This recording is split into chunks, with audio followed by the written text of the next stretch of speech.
Northern Trust Open is truly a California golf classic. I'm Michael Reel, and this is ReelUrbanNews.com. Join us as we take an exclusive behind-the-scenes look at one of the PGA Tour's most celebrated golf tournaments. Now I gotta work.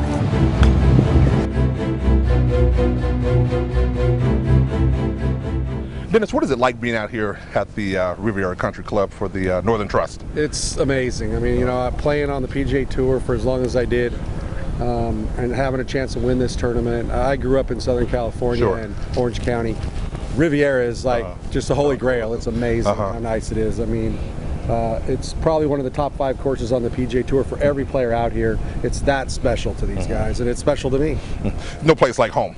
Absolutely no place like home. I mean, I live down in San Diego now, so it's a drive up here, and I'm staying in a hotel and dealing with the LA traffic, as we call it, LA. Right here, we deal with traffic.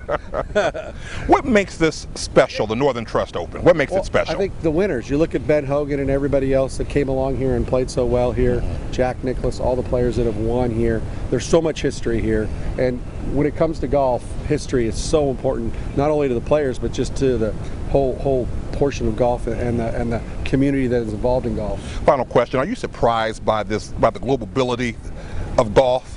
No, I'm not. Well, I mean, you know, I played in Asia 20 years ago, and I saw everybody doing that stuff there in Asia. But it has grown a lot. I think the biggest thing, when you got a quarter of the population living in China, and now they're into it, now you've got 25% of the world that are pretty fired up about it. That really makes a big deal. So, no, I'm not, because Tiger and everybody else, the top players, travel all over the world and try to give people a taste. Why do you think they went to Turkey? I mean, it's to show golf. So I would be surprised if it wasn't growing, because the players are doing what they can do to make golf a better place for everybody, and a better game for everybody to understand and play.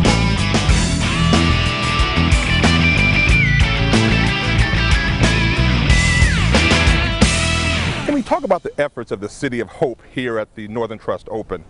Well, the City of Hope is the official charity of the Northern Trust Open. As many people know, especially in Southern California, it's one of the great research hospitals, treatment hospitals in the world for diabetes, cancer, all kinds of life-threatening diseases. It's a leader in research, and I'm really pleased to be their golf ambassador. And if anybody's never been out to Duarte to see this amazing place, they really should see it. It's a treasure and jewel here in Southern California medical care. How important is it, and from a golfing legend, from a Hall of Famer, how important is it to be involved with organizations like the City of Hope and marry golf with a notable charity?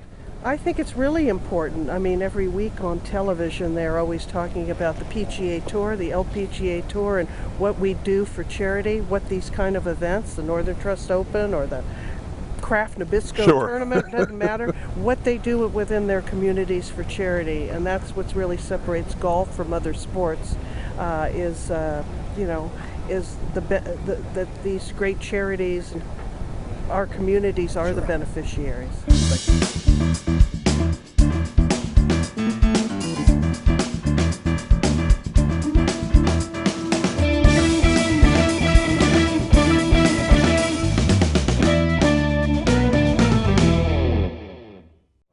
David, what goes into running this media center, the AV, for the Northern Trust?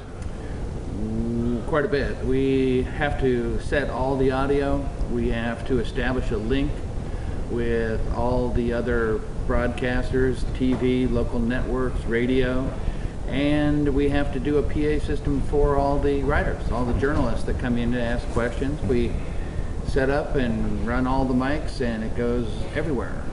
When you say everywhere, this goes around the globe. It'll go everywhere. The internet, what I do is I record and set the MP3 files, and those MP3 files get emailed, and that means around the world. You've been doing this quite some time. How much has this changed with the change of technology and the interest of golf? It's incredible. In 20 years, this has come from just a couple of guys sitting around actually talking to all the stuff you see on the desk here. And the recording of it wasn't so important back then. We didn't have cameras, we didn't have lights, we didn't have a repeat banner behind the player. Sure. So It's come a long way with technology, yeah. So this room that we're in, this is just a mobile studio, if you will. Absolutely, absolutely. It travels with the tournaments week to week. Okay. Final question. What is it like working with the players, and when they come in, what is it like interacting with them when they sit down and get themselves ready to address the media and talk about the rounds they played? Well, they're all really great. You know, they're very professional. It's almost like there's a school they go to learn how to talk, you know, and what to say. But they're all very good. They really are in here, and they're very courteous, and they're willing to come in and talk, and they don't have to. That's an interesting point. How much is technology a part of this? I know the wiring, but talk about the internet and how that's changed the game of golf in terms of what you do. As far as seeing it and hearing it, it's infinite around the world. You know, it's as simple as an email, so it can go anywhere almost instantaneously. The PGA Tour streams these interviews now live to their website, so you know, it can go anywhere, and it's still, this is in its infancy. So the best is yet to come. Oh yeah, it's going to get more and more and more so. Okay. We're not sure. We're talking maybe even a virtual type of media center where members of the press don't even have to show up. That's dangerous. That is dangerous. Springfield, South Carolina, please welcome Bill Hahn. Sung, how long have you been covering golf? I've been doing this job for about 4 years. What do you cover? I mostly cover mostly PGA and then sometimes LPGA tournament around this area, and then I cover up to Texas and then Arizona. Talk about your equipment. Okay, here I have most high-end EOS Canon 1DX. I shoot like more than 10 frames per second. It's like a bazooka, you know. And then I using a 300, but I'm using a converter, so I cover up to 420 meters. And then I also carry the 70 and the 70 to 200 lens like him. And then this is very good, good for me to take care of everything. And then I sometimes carry. Okay, this is the macro, because I need to shoot more than 1,000 people at the same time. Right. I want to zoom in, and then sometimes zoom out, so I can show the audience how the dynamic the event is. Wow. And then this is most popular 17 to 55. And then I use like 4 or 5 different lenses at the same time, and then it gives me the audience really the sharp images and everything.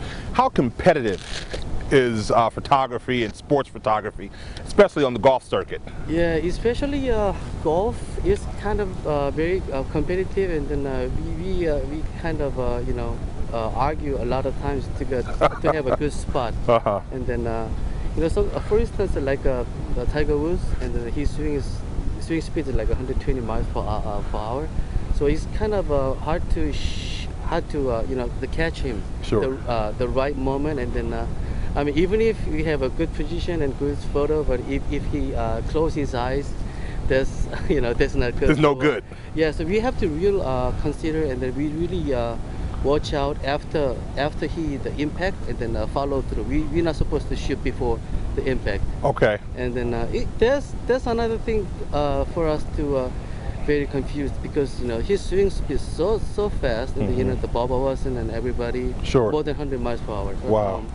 The problem is we have to capture the moment. Right, capture the moment. There's another reason why you have to use like the camera. They shoot like more than 10 frames per second. It's really competitive, and then not only the photographers from the United States. I also work for the magazine called Golf Digest, Korean edition. So if you go to yeah, of course tournaments like this, but if you go to the main tournament, like a US Open Masters, the photographers, they're all coming from all around. Sure. And it's pretty competitive. If you want to shoot a tiger with like a couple hundred the photographers at the same time, you got to be very careful. And then sometimes they step on your equipment and right. lenses, and so you better be very careful on it. Better be careful. Yeah. I mean, for instance, this costs like a $12,000. $12,000. Single lens and then this camera, so you gotta be be careful. very careful.